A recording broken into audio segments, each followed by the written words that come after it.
Good morning, and we're live. Augment your week, January 18th, another week. This is the third Monday in January of 2021. What an exciting time. I'm, I am excited to share with you some thoughts this morning I've been pondering over the weekend. We'll give everybody just a chance, a moment or two to catch up with us. Make sure you have some hydration. I've got my wonderful healthy shake. Oh, that's good. Give everybody just a couple minutes to join us. We're going to jump into an interesting topic this morning. It's all about gratitude. But I've been looking at it a little differently this weekend, and I want to invite you to do likewise. In one specific area, when we look at our lives, and I have been very introspective lately. I didn't take a prescription drug till I was 67. It's been a very interesting 6 months. Hopefully we're on the mend now and we'll get our energy back. Did a workout this morning. Oh, that felt so good. Having a chance to reflect on our lives. And it's great when we can do it much earlier. And particularly in this area, people in our lives that have impacted us for good. Who are those people? There are three people in my life that stand out above almost everyone. And I'm going to share their stories this morning in an effort to have you become introspective and reflective this week on those who have impacted your life, who've helped you get to where you are. We have a tendency to reflect on what isn't happening, what isn't good, what we don't have. But we're here and we're alive and we have a new day before us. When Og says, "Today I am born anew, and my birthplace is a vineyard where there's fruit for all." We've got a brand new day ahead of us, followed by another. What are we going to do going forward and not carrying yesterday's baggage with us, but bringing with us gratitude for those who have shaped our lives? The very first person I thought of, and I brought these with me, this coin collecting book for Lincoln cents between 1909 and 1940 is 61 years old. 61 years old. The story behind this, which has been now updated into a larger version, and then all the way up into 1990, where I did some collecting with Paul. I keep them all. But this one back in 1959. 1959. That's a long time ago. Just got back from Chicago. Those of you who are familiar with the Chicago dream, we've just spent years in Chicago, Dad going to college, working during the night, going to school all day. Mom was working in a high rise. She was raised on my grandma's farm in Amalga, Utah. It's not the end of the world, but if you get up on top of the house, I promise you can see it from there. She did not have plumbing in her house until after she was married. I mean, that's how she grew up. My grandmother had me spend a summer with her after being in the care and keeping of a pedophile for 2 years. Wow. That summer changed my life. My grandmother, for 50 plus years, had been sticking her pennies in a jar, and then it went to a log cabin syrup tin. They used to look like a log cabin, and the lid was like the chimney, and it was pretty big, and it weighed a lot. I was like 5.5 years old. I was a little guy, and I'm holding this thing. I'm looking at Grandma. What is that? Grandma says, "I'll tell you what." We went into town and bought this. I don't know what it cost, maybe 5 cents back then.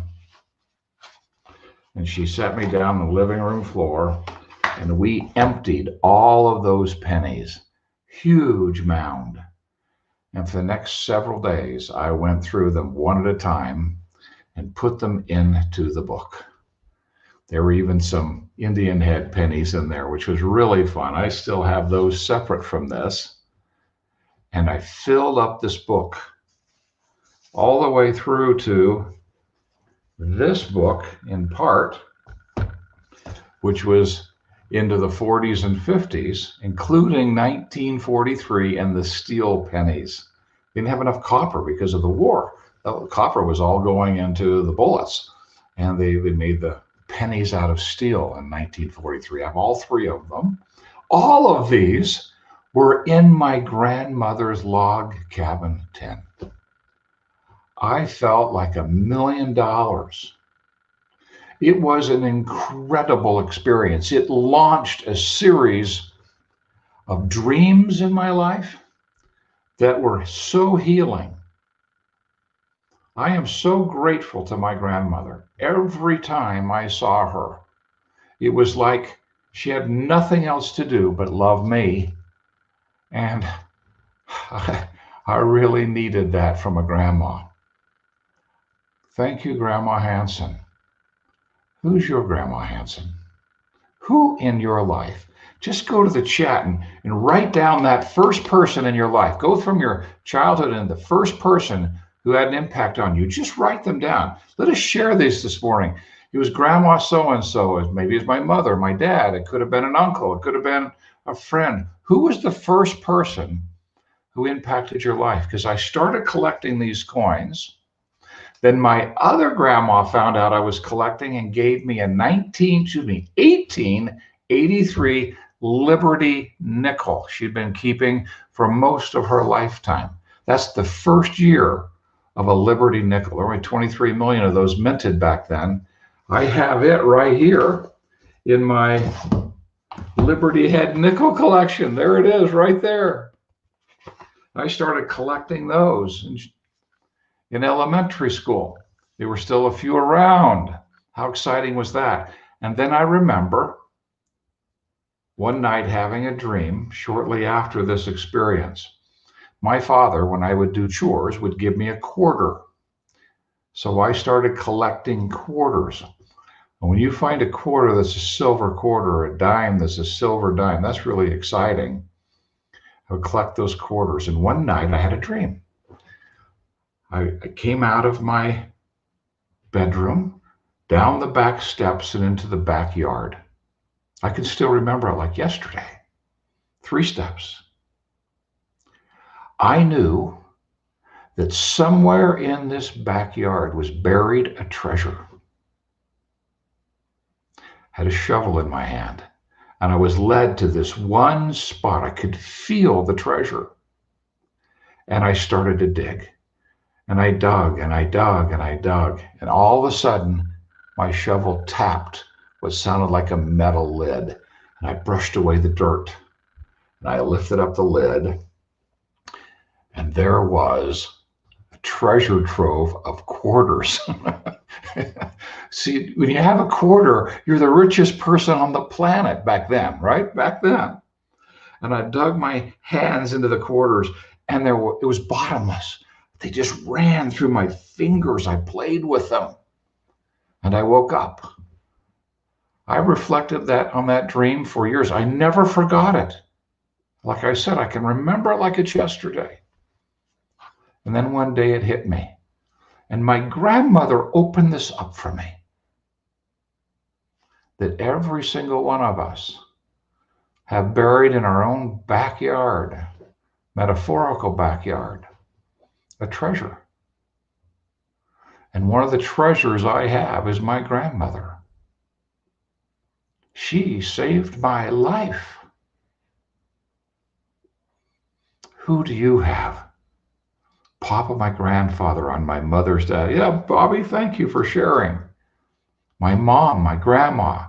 Isn't it wonderful just for a moment? Because sometimes we're so busy with so much, we don't stop and go back and say, wow, if it wouldn't have been for that. what would have happened? We soon moved down to Georgia. And I mean like deep southern Georgia. We went to school at White Oak.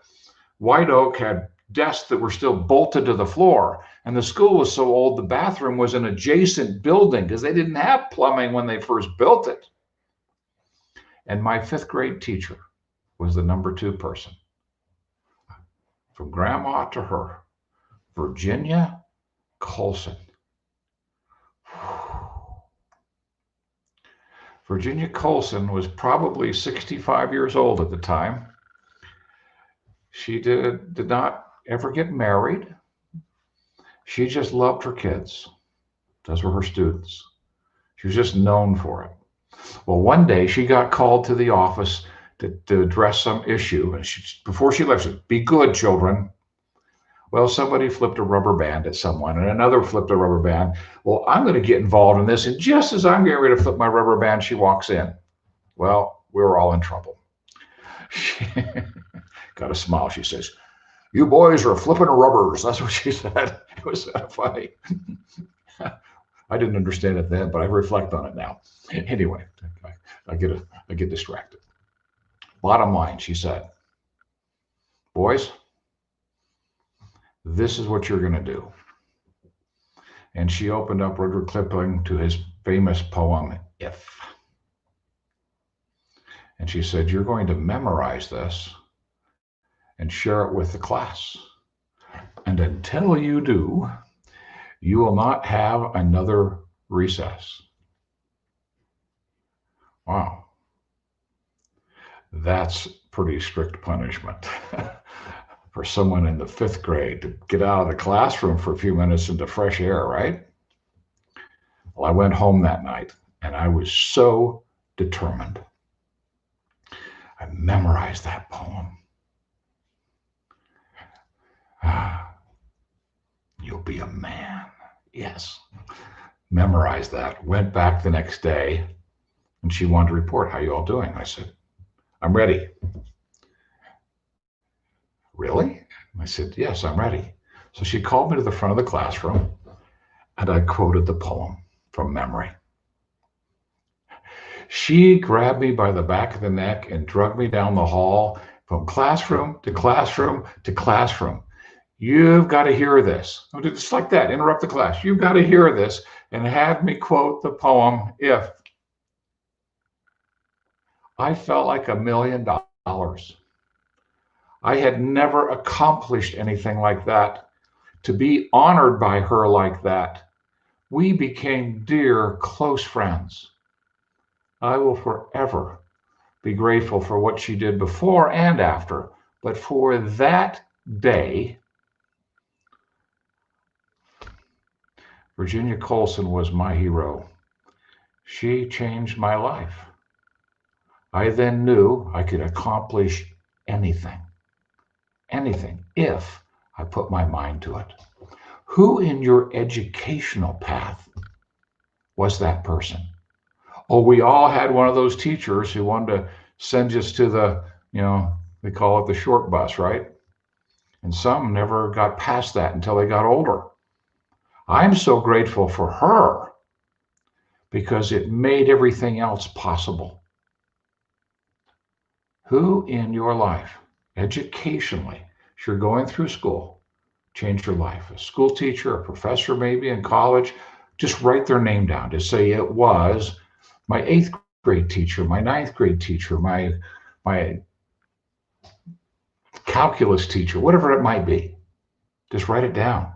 And let's spend a few moments today reflecting on how that person inspired you academically. Now, a lot of people, myself included, feel less than when it comes to this area of life.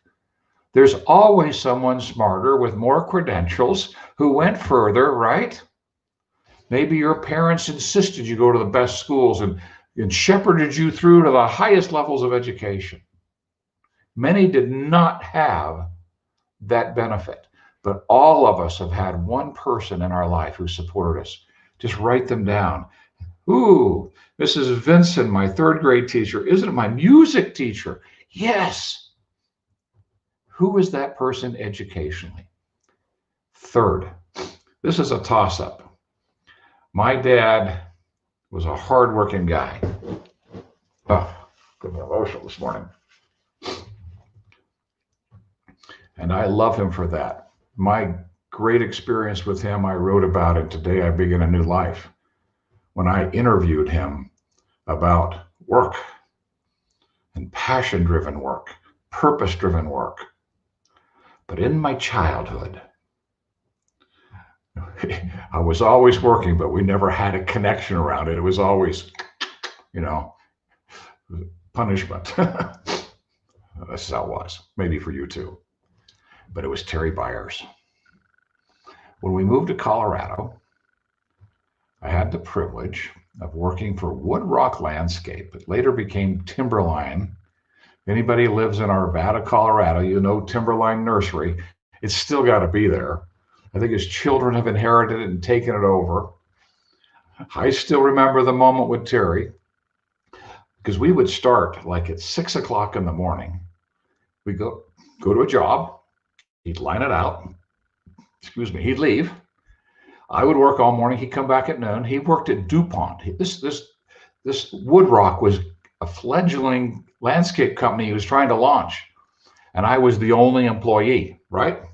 And then he'd tweak things at lunch. Then he'd go back to work, come back at 5:30, and we'd work till 10 o'clock at night, often with pickup truck lights on his Ford pickup truck, four-wheel drive pickup truck. I remember the first day on the job. I walked up and knocked on the door and said, "I'm here." And he said, "Great. See the truck? I want you to back the truck up, hook up the trailer, and put the tractor on the trailer." I'd never driven a truck, let alone a tractor. I said, "Okay, give me just a quick 1, 2, 3 on the tractor, okay? You push in this, you move this, the throttle's here. Okay, got it." Well, I put the truck into reverse. That was over and down. Let out the clutch, and it's exciting because a pickup truck isn't quite as lurchy in reverse.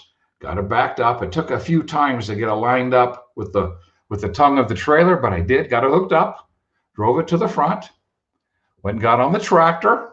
I could do this. And I got it started up, and I'm driving the tractor toward the trailer. I slow down. Okay, I get the front wheels on, and I start to push up. I left the truck in neutral, which means the truck and the trailer started rolling forward with the pressure of the wheels once they hit the trailer. Got off the ramps onto the trailer. I'm rolling. Well, my 15-and-a-half-year-old mind said, speed up the tractor. Got to get faster than the truck, right? So as soon as I lurched forward, the back wheels touched the ramps. They dug in the ground. The truck stopped. The tractor did not. It went up over the trailer and into the back of Terry's brand new pickup truck. Crushed the tailgate. Crushed the trailer brake. Terry comes running out because it's revving, because remember, I sped it up. It's still revving. He just turned it off. Called me, said, "Go back to the shed, get a couple of 2x12s long enough to go across the bed." I went and got those. We set them on the bed. He dropped the bucket, which lifted the front of the tractor. We put some stuff under the front of the tractor, drove it back, hooked it up on the trailer, and we were off to the first job. Just like that. When we got there, he said, "I'm going to go talk to the customer for a moment. I want you to unload the tractor." I kid you not. Unload the tractor. He was not going to let that failure ruin me as a 15-and-a-half-year-old. He had such respect for human beings. So I got on, backed it off successfully. And over the next few years, in between football and track and weightlifting, I became very efficient with a tractor, a backhoe, bobcat, a wood splitter. Even today, I love to get on a piece of equipment. When we moved up here to Huntsville, it's supposed to be a lot of snow. So I went and got a Kubota with a front loader that now has got a big snow blower on. I just love to get out there on that tractor and drive it. It takes me back to that time. Terry Byers. I am so grateful for Terry. Now, he was interesting because one day I stopped. He was sitting up on the tractor and I was down below. And I said, Terry, you still remember this? I was talking to a friend over the weekend. He said something about overtime. When you work over 8 hours in a day or over 40 hours in a week, he goes, I'll tell you what, why don't you work the first half of the day? That's the first 8 hours to him. And I'll hire somebody to work the second half of the day. I'm going, or you can have both halves. That was the end of the discussion. Now, today, that would be probably child labor violations. But to him, a workday was 16 hours. My workday is still 12 to 15. I don't know anything different because if you love what you're doing, it's just not work. I am so grateful to Terry. I remember the day we went to do a brick and sand patio. I'll be done here in a moment if you're wondering.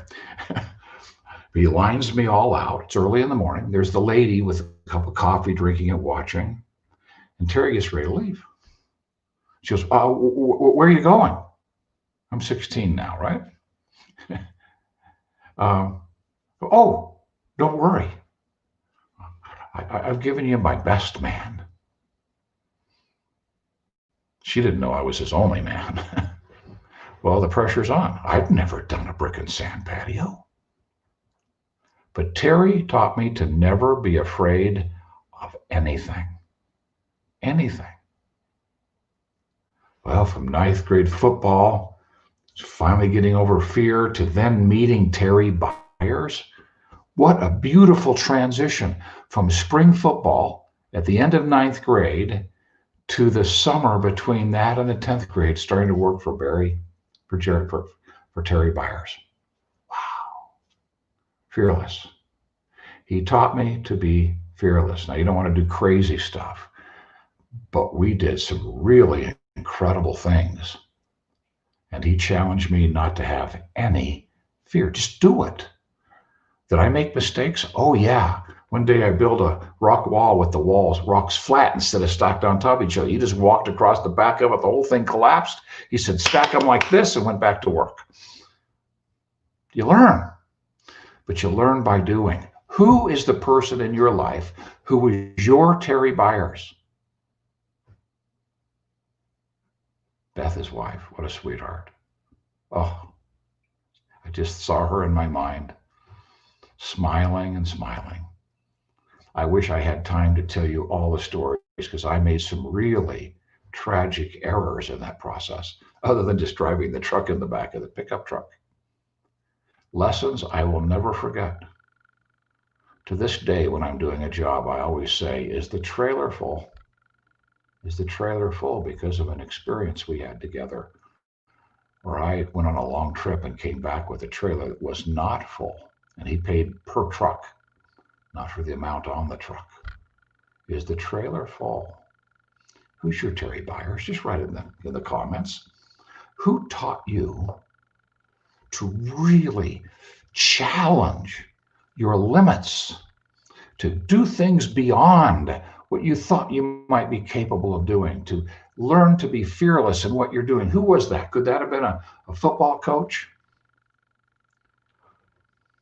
I could talk about Carl, our defensive coach when I was in high school, Carl Sheely, another great one.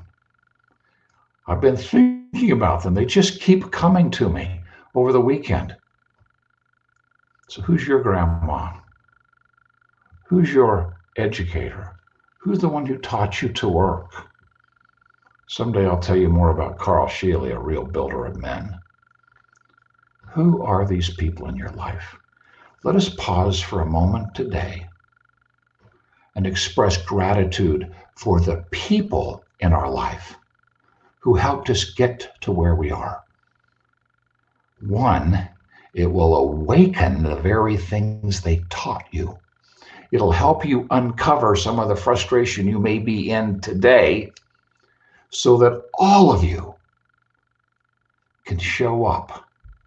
And today, let's shed that skin we've been dragging around, which has too long suffered the bruises of failure and the wounds of mediocrity. Let's awaken that person they saw in us and let it show up today. And may we find greater levels of joy in doing so.